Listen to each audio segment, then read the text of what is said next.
Herbert Hoover is going to be elected in 1928. Calvin Coolidge decided not to run for a re-election for a number of different reasons. Some people think that he saw kind of what was happening with the economy and chose not to run again. Hoover, calls himself a progressive conservative, and by what that means is he believed in the idea of laissez-faire economy, but he's going to try to promote some of these more progressive ideas. He believed in having few government supports for individuals, but he also believed that corporations should voluntarily cooperate in order to avoid cutthroat practices, in order to avoid some of the excesses of a laissez-faire economy. In other words, we call this volunteerism. He believed that corporations would voluntarily give up profits in order for the greater good, and kind of everybody laughed at him about it. During the 1920s economy, we can see there's problems because the farmers were struggling. Following World War I, the Europeans were able to grow their own products again. Combine that with the idea of machinery being used to now increase the amount of production available on a farm, we have overproduction of farm crops. What this means is that we have an increase in supply while at the same time having a decrease in demand because the Europeans don't need to buy American products anymore. And what ends up happening is if we have our supply and demand curves here, we have an increase in supply. Whoops, I got that backwards.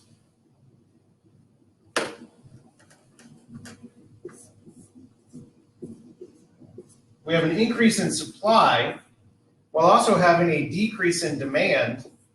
And what happens is farm prices drop dramatically during this time period.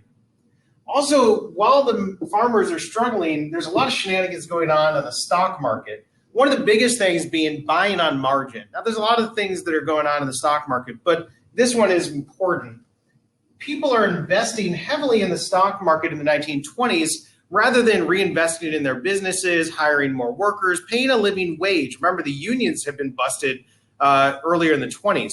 So wealthy people are taking all their money and flooding it into the stock market. And the stock market's kind of like baseball cards. Stocks are only valuable as long as somebody wants to buy it. And in the 1920s, there was this assumption that they had solved the economy. And there's this assumption that the value of stocks were always going to go up.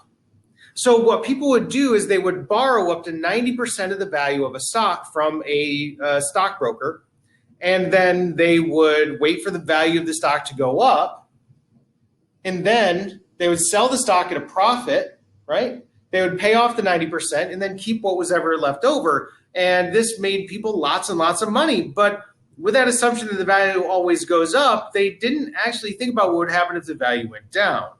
Because what happens if the value goes down, you have that same supply and demand problem. All of a sudden, there's an overabundance supply of the stock, which causes this cascading situation where the value of the stock goes down. We would call this rampant speculation in the stock market. People are gambling, assuming that the value is going to go up, not realizing that they could risk losing everything.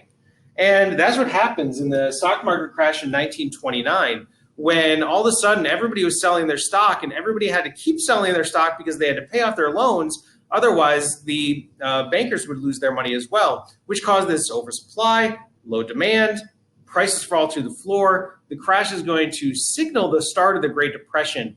It is not a cause of the Great Depression. It is a signal that the symptoms have finally caught up to where people can recognize that the economy is in a depression.